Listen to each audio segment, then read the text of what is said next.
నమ్మిన ప్రతి ఒక్కరికి బాధలు వస్తాయి. ఇప్పుడు ఎలమని వచ్చిండు, ఎలమన ప్రార్థన చేసిన ఒక మాట ఎగ్జాంపుల్ చెప్తున్నా నేను. ఎలమన ప్రార్థన చేసినాం, ఎలమనం ఆయన మనసులో ఏదో ఉంది, అర్థమైందా? ఆయన ప్రార్థన చేసుకుంటుండు కానీ ఆయన మైండ్కి ఎక్కలేదు. ఎందుకంటే నేను ప్రార్థన చేసిన కాబట్టి నాకు అర్థమవుతుంది. ఇప్పుడు నమ్మన ప్రార్థన చేసినాం, మేము ప్రార్థన చేసినాం కాబట్టి ఆయన మైండ్ ప్రార్థన బాడీకి ఎక్కలేదు, అసలు ప్రార్థన చేయడానికి బాడీకి ఎక్కలేదు. ఎలమన ఇప్పుడు ప్రార్థన చేసినంత సేపు మంచిగా ఉండు, తర్వాత మళ్ళీ ఎలమన వేరేలాగే అవుతాడు. దేవుని దగ్గర ఎప్పుడైతే ఒకసారి గుండెల పోయిందో కంపల్సరీ మంచిగా అవుతాడు. రేపు తెలమని అట్లనే ఉంటాడు. చెప్తున్నా, ప్రతి ఒక్కరికి బాధలు వస్తాయి. మా ఇంట్లో కూడా బాధలు వచ్చినాయి. దేనికంటే మే ఎంతో బాధ తీసుకున్నాం. మా అమ్మకి ఏదైతే మేమే ఎదగొట్టినాం. అట్లాంటిది మా ఇంట్లో సమస్య వస్తే నేనే అయ్యగారు ఫోన్ చేసిన, అయ్యగారు మా ఇంట్లో ప్రార్థన చేయండి. అయ్యగారు ఏమన్నా రోడ్డు అసలు నువ్వే ప్రార్థన చేసే మనిషి, నువ్వే ఎక్కడో ఫోన్ చేసుకోమని అడిగినాను. నేనేం చెప్తా, ఎందుకంటే నేను దేవుని నమ్ముతలేను.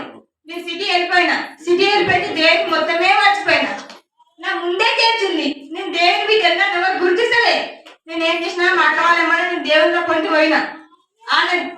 మా ముందు గుడి ఉంది, ఆ గుడి కాడికి పోయినా, బొట్టు పెట్టుకున్నా. సిటీ 2 నెలలున్నా 2 నెలలు దేవుని దగ్గరికే పోయినా. నేను ఒక్కసారి చర్చి అంతా తిరిగి చూలే. నేను అసలు బాధలు వచ్చినాయి, ఏడుపు వచ్చింది, అన్ని వచ్చినాయి. నాకు ఎందుకు ఇట్లా అవుతుంది మొన్నటి వరకు నేను ఏమనుకోలే అసలు. ఒకసారి నాకు నేను ప్రెగ్నెంట్ అయితేనేమో అని ఆశ ఉంది నాకు. ఈ రేపు అయితేనేమో అన్న నమ్మకంతో ఉన్నా. తెల్లారి నేను మంత్ అయినాక మస్తు ఏడ్చిన. ఎందుకో తెలియదుగా. ఎల్లమ్మ మొక్కినా, నలవశమ్మ మొక్కినా, దుర్గమ్మ మొక్కినా, ప్రతి ఒక్క దేవుడు మొక్కినా దాచి ఏడుస్తూనే ఉన్నా. ఈ దేవుని ఇది చేసినా ఏడుస్తూనే ఉన్నా. సాయంత్రం 3-4 అయింది. ఒక్క మీరు కన్నా కూడా తినలే. ఎందుకో తెలియదుగా. ఒక్కసారి బైపు ముట్టుకున్నా. నేను ఒక్కసారి వాక్యం అయితే చదువుతా అని చెప్పేసి ఒక్కసారి వాక్యం చదివిన. మార్కు సువార్తలో చదివినట్టు సహజంగా అధ్యాయంగా ఎల్లమ్మ మొక్కినా, నలవశమ్మ మొక్కినా, దుర్గమ్మ మొక్కినా, ప్రతి ఒక్క దేవుడు మొక్కినా దాచి ఏడుస్తూనే ఉన్నా. ఈ దేవుని ఇది చేసినా ఏడుస్తూనే ఉన్నా. సాయంత్రం 3-4 అయింది. ఒక్క మీరు కన్నా కూడా తినలే. ఎందుకో తెలియదుగా. ఒక్కసారి బైపు ముట్టుకున్నా. నేను ఒక్కసారి వాక్యం అయితే చదువుతా అని చెప్పేసి ఒక్కసారి వాక్యం చదివిన. మార్కు సువార్తలో చదివినట్టు సహజంగా అధ్యాయం మొత్తం చదువుకునేదేమైనా. నేను ఒకసారి దేవుని అతను మాట్లాడిండు. నేను దేవుని చాలా బాధ పెట్టిన. ఎందుకంటే నేను దేవుని విడిచిపెట్టి నేను మక్యం కూడా వేరే దేవునిలో కొట్టుకోయినా. నాకు ఏదైనా గుర్తు రాలే. ఎందుకంటే నేను పక్కనే చేర్చుకున్నా, నన్ను ఎవరు గుర్తిస్తలే. నాకు ఎందుకు ఇట్లా అవుతుంది అని అధ్యాయం మొత్తం చదివిన. చదువుతుంటేనే దేశాన్ని బాధ పెట్టినా. దేశాన్ని మాట్లాడిండు. నేను పిల్లలి అని అడుగుతా కానీ ఏసైనా పిల్లలని తప్ప చెప్తాను ఎప్పుడు అనలే. అది నేను చేసిన పొరపాటు. నేను కథం ప్రార్థన చేసుకున్నా. నేను మా ఆయన చెప్పిండు, మనం ఎక్కువసారి కానీ పొలం చేర్చుకున్నాను. అన్న తెల్లారని జ్వరం వచ్చింది. ఎందుకంటే సైతాన్ని నాకేసిందా. నాకు అర్థమైన తర్వాత నాకు జ్వరం వచ్చిన సరే మనం కంపల్సరీ పోయామని చెప్పేసి మేము ఎంత జ్వరం వస్తారో మనం మెదక్ దాకా పోయినాం. మెదక్ దాకా పోయి ఉపవాసంతో పోయి ప్రార్థన చేసుకొని ఉపవాసంతో ఉండి వచ్చినాం. కట్టం అయితే సిచ్యువేషన్ మొత్తం కొడుబాలు, మళ్ళీ మా అమ్మకి భయంకరం చేయడం, మా తాత చేయడం, అప్పుల విషయం నాకు అన్ని ఫోన్ చేసి చెప్తూనే ఉంది.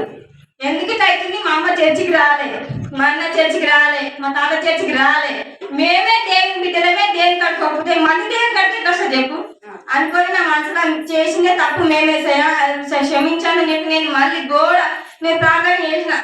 నా ఇంటి మంచిగా ఉంటే నేను మంచిగా ఉంటాను. నేను ప్రార్థన చేసుకొని సిటీ నుంచి నేను మెదక్ దాకా పోయి కన్నీళ్ళతో ప్రార్థన చేసి అడిగి ఉపవాసంతో ఇంటికి పోయినా. నేను ఒక్కరి మీద కన్నా ముట్టకుండా నేను మెదక్ పోతే ఇంటికి వెళ్ళినా చికెన్ బిర్యానీతో తిన్నాను. నేను పోయినా ప్రార్థన చేసుకున్నా. మళ్ళీ నిన్న మట్టగడ్డానికి పోయినా. నేను మట్టగడ్డానికి కూడా కట్టం మా ఇంటికి గొడవ స్టార్ట్. ఎందుకంటే నేను దేవుని బిడ్డను. మా ఇంటికి మా మామ తాగొచ్చి కొట్లాట అట్లా ఇట్లా అది ఇది చేసిండు. నేను ఏం చేసినా, నేను వీటికి వచ్చి సాక్ష్యం చెప్తాను మాట ఇచ్చిన వేసాను. అందుకే వాళ్ళు ఎంత వద్దన్నా నేను మరీ చర్చిలో సాక్ష్యం చెప్తున్నా. కంపల్సరీ దేవిని నమ్మినప్పుడు కంపల్సరీ మనకు బాధలు వస్తాయి, కొట్లాటలు వస్తాయి. కొట్లాటలు బాధ వచ్చి ఏసరి విడిచిపెట్టద్దు. ఆ తప్పు నేను చేసిన కాబట్టి నేను అనుభవిస్తున్నా. ఆ శిక్ష నాకు వేసినా చెప్పి ఆల్రెడీ సరే నేను ఒప్పుకుంటున్నా. మీరు వేసుకోరు కానీ నన్ను మాత్రం మంచిగా చూసుకోరని మాట ఒకటి అడిగినా. నేను అంతే.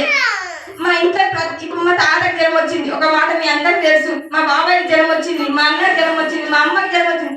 మా ఇంట్లో కుటుంబానికి మొత్తం జ్వరం వచ్చింది. ఎందుకు? నేను దేవుడిని నమ్ముతున్నా కాబట్టి. నేను మా అన్న కంటే కూడా నేను ఎక్కువ మా అమ్మకైతే అట్లా అయింది కాబట్టి మేము ఇద్దరం గొడవ తీర్చినాం అద్దుమ రాత్రి ఎవ్వరు లేరు అసలు. అట్లా నేను ప్రార్థన చేస్తున్నా కానీ నా మీదకి వేరే దయ్యం వస్తుంది. ఎందుకంటే నేను దేవుని విడిచిపెట్టిన కాబట్టి నా మీదకి వస్తుంది. అసలు నేను మళ్ళీ ప్రార్థన చేసుకుంటే అసలు మా ఇంట్లో సిటీ ఉన్న దగ్గర నాకు వచ్చిన మీ దేవత వచ్చి అంటున్నా నేను తాళి తీసినా నేను ఏసయ్య నువ్వు నా దేవత అంటుంది వేరే దేవత నువ్వు దేని విడిచిపెట్టావు దేని విడిచిపెట్టావు నా చెవులో చెప్తుంది ఇలా నా మీ ఛాతి పైన అట్లా ఉండి నా విడిచిపెట్టావంటే నా తాళి చూపెట్టా నేను దేని విడిచిపెట్టాను మాట మాట్లాడా కంపల్సరీ మనకు బాధలు వస్తాయి అన్నీ వస్తాయి. నాకు ఎంత చెప్పాలనుకున్నా ఎంత చెప్తాము మనకు కాదన్నది కాదు. కానీ నాకు అనిపించింది ఒకటి ఏసై నమ్మిన ప్రతి ఒక్కరు బాధ వస్తాయి.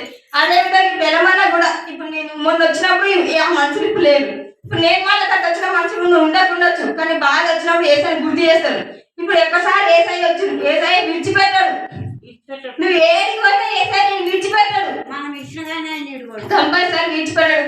అన్న వచ్చిండు ఇప్పుడు ఒక మాట అన్న వచ్చిండు ఏదో బాధ వచ్చిండు వచ్చినందుకు అన్న ఒక్కసారి అడిగి పెట్టినట్టు ఏసై అన్నని విడిచిపెట్టాడు. అన్న వేరే మొక్కుతుంటే ఏమనిపిస్తుంది అంటే ఒకసారి నా దగ్గరికి వచ్చినావు కాను ఇప్పుడు మనం మెల్లమ్మ కాడికి పోతాం పొషమ్మ కాడికి పోతాం మనం మొక్కి వస్తాం. మనం కూడా ప్రతి మొక్కు ఏం చేయదు ఒక్కసారి ఏసయ్యా అని గుర్తు చేసాలి. ఏసయ్యా అని ఒక్కసారి గుర్తు చేసినామంటే ఆయననే చూసుకున్నాను అంత సంగతి.